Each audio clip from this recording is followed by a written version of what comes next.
नमस्कार, मैं आचार्य प्रीति सेठी और आप देख रहे हैं आचार्य प्रीति सेठी वैदिक एस्ट्रोलॉजी। आप सभी का हार्दिक स्वागत करती हूँ।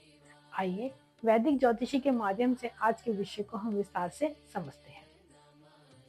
ज्योतिषी शास्त्र में केतु को रहस्यमय, वैराग्यकारी और आत्मिक ग्रह माना जाता है, क्योंकि केतु एक ऐसा ग्रह है जो बाहर दिखाई कम देता है और भीतर बहुत गहराई से काम करता है। जब केतु किसी जातक की कुंडली में लगन अर्थात प्रथम भाव में स्थित होता है तो उसका प्रभाव सीधा व्यक्ति के व्यक्तित्व, उसकी सोच और उसके जीवन की दिशा पर पड़ता है। ऐसे जातक सामान्य लोगों से अलग दिखाई देते हैं, भले ही वे स्वयं को सामान्य और में ढलने का पूरा प्रयास करें। वे भीड़ में रहते हुए भीतर से अकेलापन महसूस करते हैं और सामान्य जीवन यापन निभाते हुए भी किसी गहरी सोच से गुजर रहे होते हैं, कुछ ना कुछ सोचते ही रहते हैं।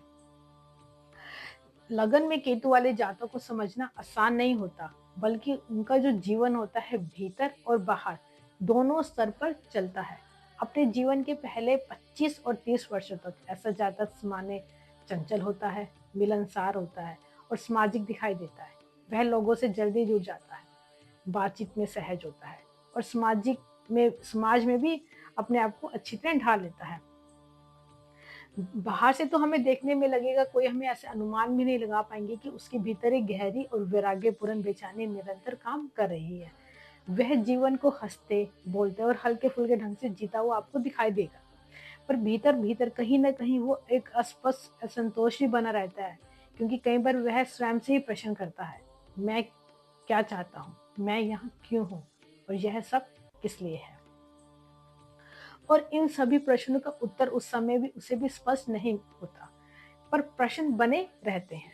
और यही केतु के एक शुरुआत का प्रभाव है, भीतर से प्रश्न आना पर बाहर से सामान्य दिखना लोगों को।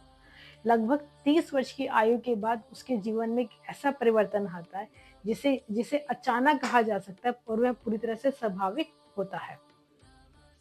जो पहले चंचल था अब वो गंभीर होने लगता है, और जो पहले भारी संसार में रमा हुआ था अब उसका ध्यान धीरे धीरे भीतर की ओर जाने लगता है। चमक दमक दिखावा और भौतिक उपलब्धियां उसे पहले जैसे बिल्कुल भी आकर्षण नहीं लगती। उसका मन आध्यात्मिक विश्व की ओर खींचने लगता है। जैसे हम कह सकते हैं कि ईश्वर की तरफ जाना, ध्यान लगाना, आत्मज्ञान लेना, मुक्ति की ओर जाना। मुक्ति क्या है, मोक्ष जैसे शब्द जो होते हैं केवल शब्द नहीं रहते, तब उसके लिए वो अनुभव करना चाहता है इन शब्दों के जरिए। दर्शन योग, साधना, वेदांत जैसे मार्गों की ओर स्वाभाविक रूप से आकर्षित हो सकता है। और यह जो परिवर्तन होता है किसी उपदेश या आघात से नहीं के कारण नहीं होता, बल्कि भीतर से उठने वाली एक मौन पुकार का परिणाम होता है। ऐसे जातक काय नहीं होते, उस पर उसे जोखिम और बहस या कोई लड़ाई झगड़ा अपनी ओर आकर्षित नहीं करते। उनके भीतर साहस तो होता है, पर वह उसे प्रदर्शन का विषय नहीं बनाते। वह स्वभाव से बहुत शांत प्रिय होते हैं और कोई भी अनावश्यक संघर्ष से स्वयं को दूर रखना चाहते हैं, क्योंकि कई बार लोग उसे डरपोक या कमजोर समझ लेते हैं, जबकि वास्तविकता यह होती है कि वे जीवन के टकराव को माध्यम से नहीं, समझ और दूरी के माध्यम से जीना पसंद करते हैं। आवश्यकता पड़ने पर वह दृढ़ भी हो सकता है और आक्रमण भी हो सकता है, जो उसके स्वभाव नहीं होता। क्योंकि ऐसे लोग शुरुआती जीवन में ऐसे जातक में आत्मविश्वास की कमी देखी जा सकती है। स्वयं पर संदेह करते हैं, निर्णय को लेकर द्विधा में रहते हैं और दूसरों की राय से जल्दी प्रभावित हो जाते हैं, क्योंकि इसके पीछे केतु का वह स्वभाव होता है जो अहंकार को कमजोर करता है और व्यक्ति को बार बार स्वयं से प्रश्न करवाता है, मैं कौन हूँ, मेरी वास्तविक पहचान क्या है। हालांकि यह स्थिति स्थायी नहीं होती।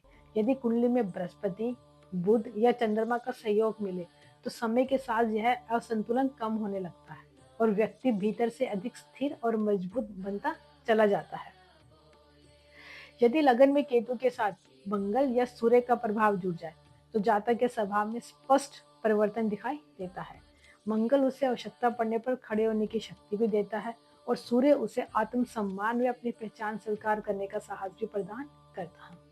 ऐसी स्थिति में हम कह सकते हैं जातक केवल वैरागी नहीं रहता, बल्कि आध्यात्मिकता होते हुए भी कर्मशील और व्यवहारिक बन जाता है। क्योंकि लगन में केतु वाला व्यक्ति अक्सर अकेले रहना पसंद करता है, भले ही वह सामाजिक जीवन जी रहा हो।